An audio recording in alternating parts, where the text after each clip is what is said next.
All right, today I have a really practical tip that is going to help you be more strategic and save a ton of time in your job search and hopefully be a little less stressed. So, how are you going to do that? It's called batching. Now, I'm going to give you some really practical tips for how to batch things in your job search.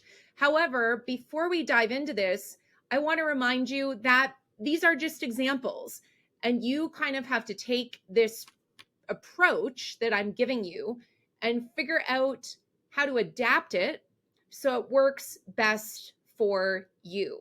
Because the truth is, with any tips, any advice that you receive, you really have to ask yourself, okay, how do I take the spirit of what this person is telling me and adapt it to how I know I work best, how my brain works, etc. So, batching. What the heck is batching? If you're not familiar with it, batching is essentially taking tasks that you need to do and grouping a bunch of similar tasks so you do them all at once.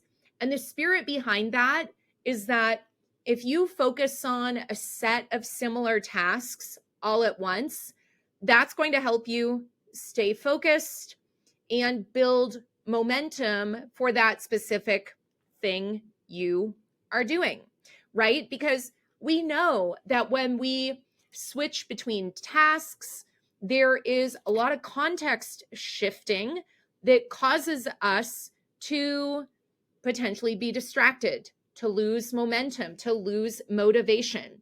And so that is batching in a nutshell. Now, if we think of all of the tasks in a job search, and of course, there are many, what are some of the big ones, right? Well, there's the process of, first of all, like updating all of your what I call career materials, your resume, your LinkedIn, etc., right? That is one type of task. Then there is the task of finding jobs to apply to. After that, there is the applying to jobs. And if you're strategic, you are tailoring your resume for every job you apply to. Cover letter too, if you have a cover letter. Then, of course, there is the task of following up after you apply, right? There's also tasks of trying to do activities that increase your visibility, specifically on LinkedIn, because that's where a lot of people who are involved in hiring hang out. And so, if we were to take just those tasks, and of course, there are many others, but let's focus on these ones. Batching might look like the following. So, maybe Mondays are your days for finding jobs. And maybe Wednesdays are your days to tailor your resume, your cover letter, etc., to that set of jobs that you want to apply to, say, that week. Then maybe Thursday is your day that you are applying for jobs. And then maybe Friday is a day when you're dedicating it to networking or engaging. That might mean messaging people on LinkedIn or replying to comments or posting your own posts, etc. That is just kind of one schedule that you could follow for batching your tasks in your job search. Of course, this does not have to be a weekly thing. You could adapt this so it's more looking at things from a monthly cadence. So maybe the first week of every month, you're focusing on finding jobs and you're focusing on tailoring your resume and cover letter to those jobs. Maybe the second week of the month, you are applying to those jobs. Maybe the third week of the month, you're really focusing on engaging on LinkedIn. And maybe the fourth week of the month, you're dedicating to strategic follow-up on jobs you applied to, earlier that month and potentially the month prior to that. So the benefits of job searching are, like I said, it helps you stay focused, it helps you keep momentum, and it helps you get less distracted, right? Because if you find a job you want to apply to, and then you spend time updating your resume for that job, and then you apply to that job, and then you follow up about that job. That's one way to do it. But then let's say tomorrow or the next day, you find another job.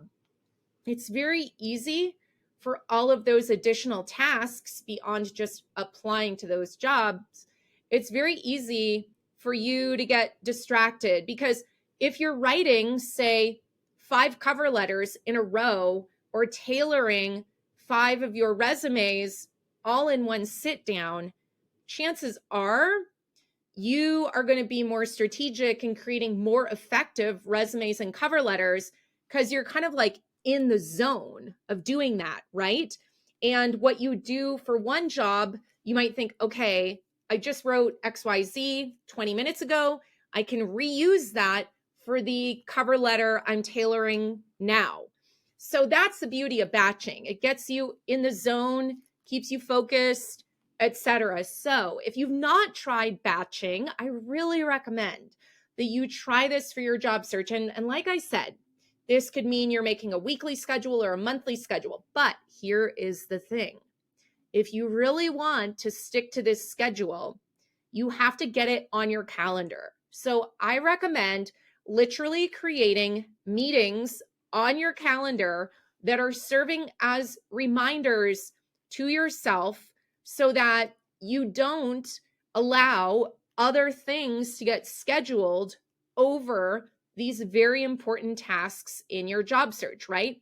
So if you're creating these meeting invites for yourself to batch certain tasks, and in essence, you're really protecting your calendar so you don't let other things take priority. This is going to help you be more accountable to yourself, which I know everyone wants more accountability in their job search because everyone asks me if I'll hold them accountable. And this is one way you can hold yourself accountable by taking ownership of your calendar and batching out these tasks in your job search. The other reason it's really great to put this on your calendar is that it helps remind you of these very impactful things that can make a difference, right? Such as tailoring that resume, tailoring the cover letter, scheduling time to remember to follow up, etc. And I promise you, if you commit to this and just try it for 30 days, I think you're going to feel some of this overwhelm, some of this hopelessness, some of this despair and kind of out of control feeling that you have about your job search. I think this is going to help turn the volume down on all of those feelings because you're going to have clarity about what to do, when to do it. And like I said, if you are sitting down and tailoring 5 resumes in a row or 5 cover letters in a row, you're going to be in the groove of resumes and cover letters. And so you can borrow what you did for like cover letter 1 and 2 when you get to 4 and 5, right? So batching, super effective. And of course, this applies to many scenarios outside of your job search too. When you are in a role, whether that's next week, next month, you can apply this concept of batching to how you approach your day-to-day role, whatever you're doing. So I hope this gives you some really actionable things you can do to take control of your job search. And maybe do this. If you have a friend who's constantly asking you for advice about their job search or complaining about how hard it is, hit pause right now, copy the link to this episode, and send it to them. Because I betcha they are not batching their job search, which is one of the reasons why it might be stressing them out and taking longer than it needs to. All right, that's all for today. Hope you found this helpful. And one more thing. If you enjoy these episodes, let me know. The best way to do that is let me know on social media or give this podcast a rating. Hit pause, and whether you're in Spotify or Apple or anywhere else, give us a quick rating, and that helps us know you appreciate this content, and it helps other people hear about this, because the more ratings we have, the more we get visibility in the charts and things, and that's how more people hear about the podcast. All right, that's all for today, my friend. I will talk to you next week. See you later.